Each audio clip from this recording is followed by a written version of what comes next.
Hello बच्चों, नमस्ते। Class 10th में आप थ्योरम पढ़ रहे थे। थेल्स प्रमेय पढ़ा आपने। थेल्स प्रमेय का विलोम भी आपने पढ़ लिया। एग्जाम्पल्स भी आपने एनसीईआरटी के देखा और साथ में एक्सरसाइज 6.2 भी आपने देखा। आज हम प्रमेय नंबर 6.3 ये करेंगे और आपको हम इसको बहुत अच्छे से समझाने का प्रयास करेंगे, क्योंकि प्रमेय कैसे लिखी जाती है, कैसे उनको सिद्ध करना है, ये आपको अच्छे से आना चाहिए। प्रमेय 6.3 जिसका नाम है कोण कोण कोण समरूपता। अब इसका क्या मतलब है?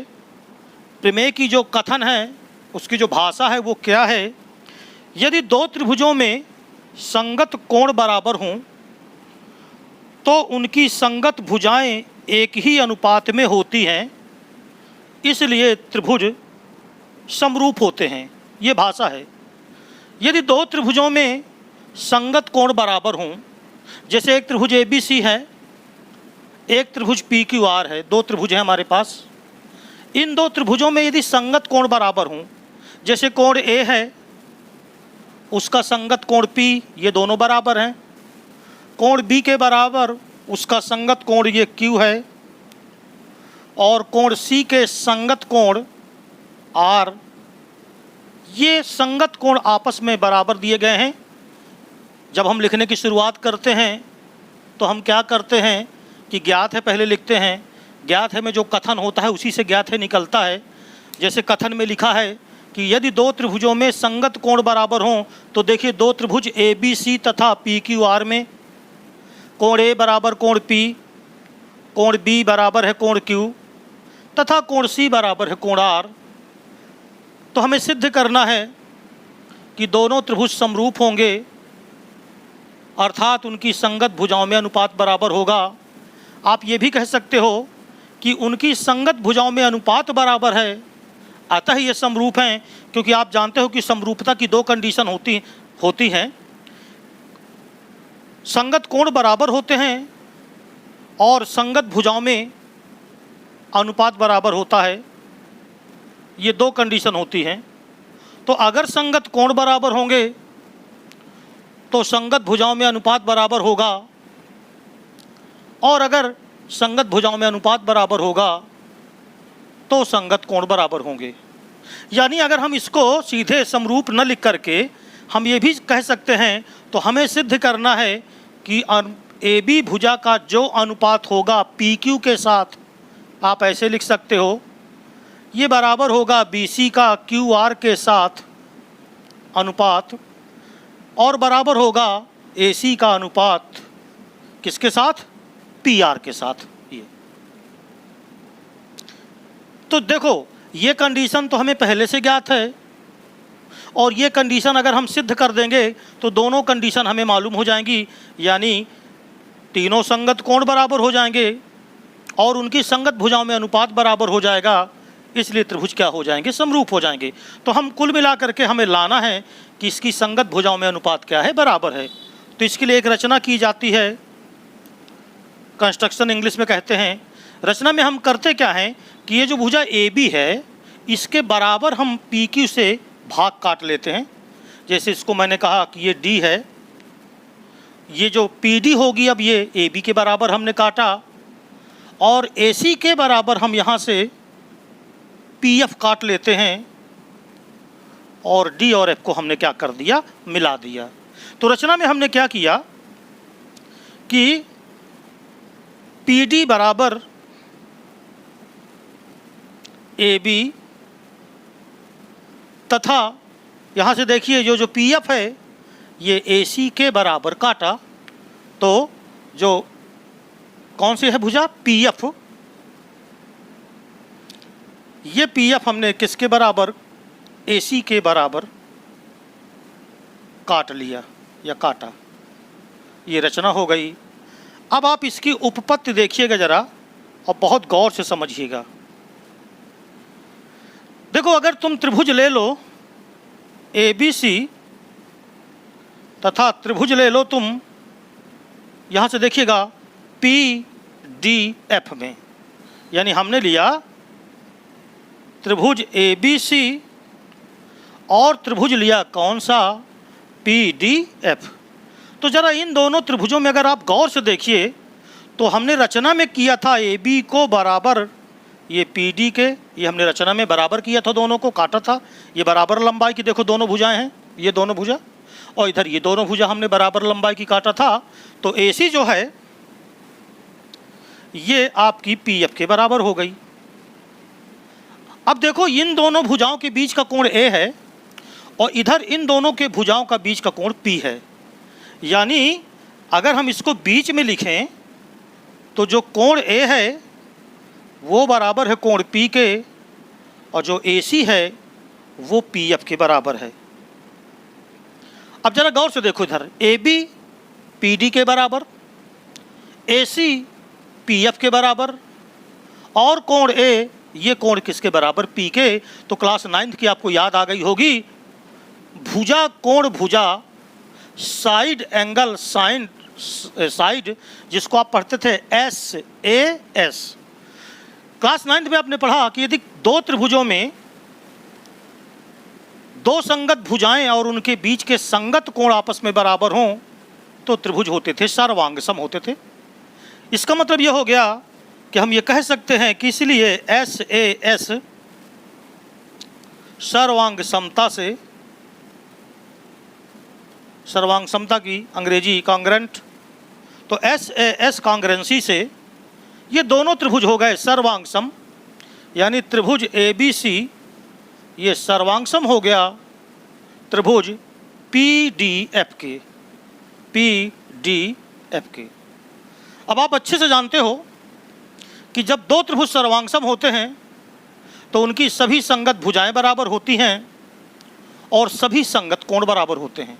चूँकि हमने कहा कि त्रिभुज ABC ये त्रिभुज PDF के सर्वांगसम है, इसका मतलब ये हो गया कि कोण जो B है वो कोण D के बराबर होगा, बात समझ में आ गई, तथा जो कोण C है वो कोण F के बराबर होगा। क्यों? क्योंकि त्रिभुज सर्वांगसम है।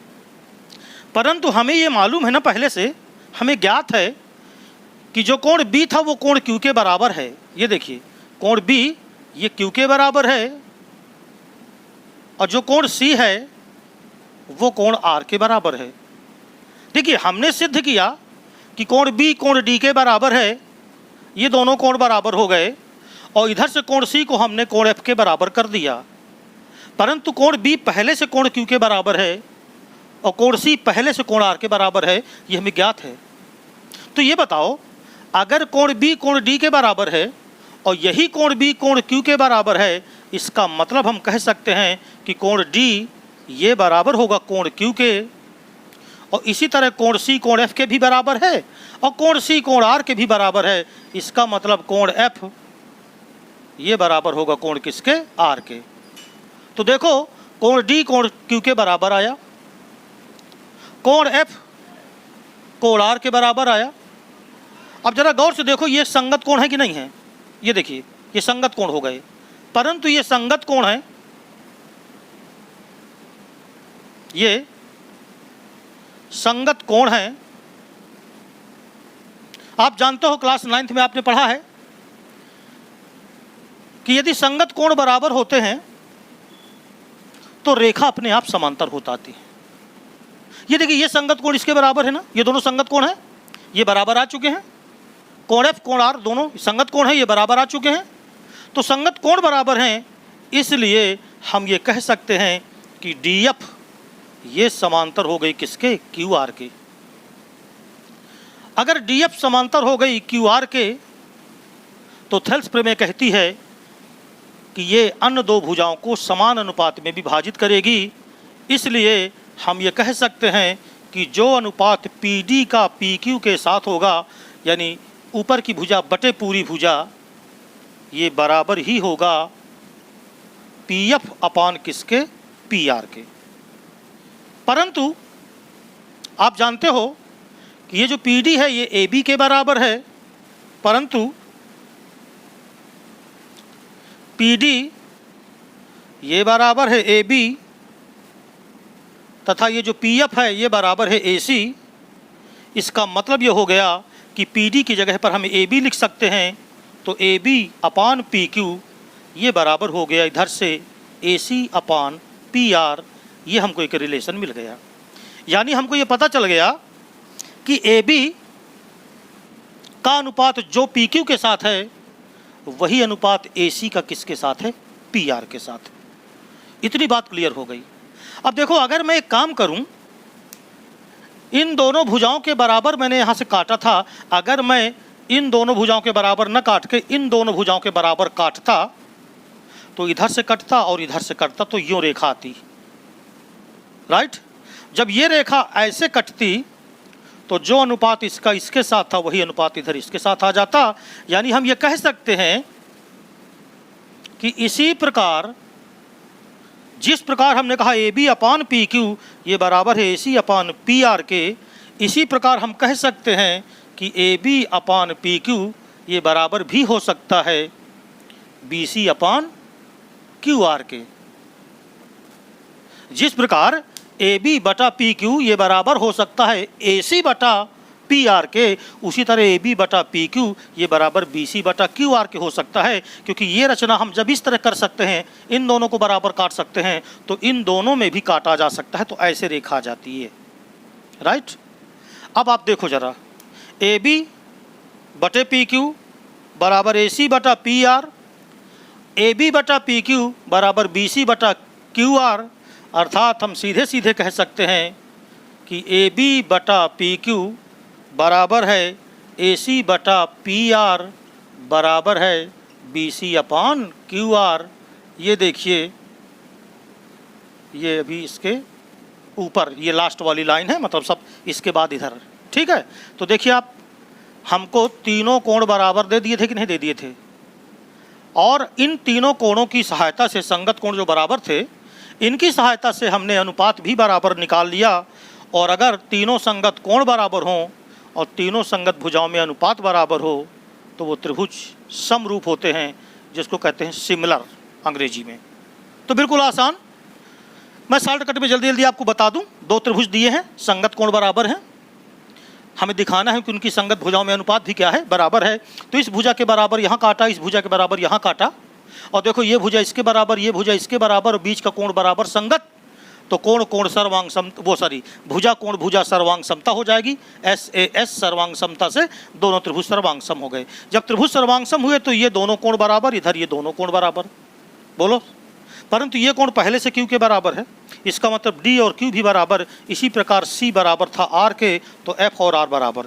जब ये दोनों कोण बराबर हो गए तो ये संगत कोण कहलाते हैं। संगत कोण अगर बराबर हुए तो रेखा क्या हो गई, समांतर। तो थेल्स प्रमेय कहती है कि जो अनुपात PD का PQ के साथ होगा वही अनुपात PF का PR के साथ होगा। PD किसके बराबर, AB के, अर्थात AB बटा PQ इसी तरह बराबर AC बटा PR। तो ये हमको मिल जाएगा संबंध एक। इसी प्रकार हम कह सकते हैं कि AB बटा PQ बराबर ही होगा BC बटा QR। तो उम्मीद करता हूँ कि आपको ये प्रमेय बहुत ही आसानी से समझ में आ गई होगी। तो ये थी थ्योरम नंबर 6.3 है, हाँ जी, प्रमेय नंबर 6.3। Thank you. और केमिस्ट्री और फिजिक्स के लिए साइंस विद लल्ला सर मेरा चैनल है, उसको देखते जाइएगा और आपका पूरा कोर्स धीरे धीरे इसी तरह तैयार हो जाएगा। आप बिल्कुल चिंता मत करें, लॉकडाउन का कोई प्रभाव की पढ़ाई भी पड़ने वाला नहीं है। नमस्ते।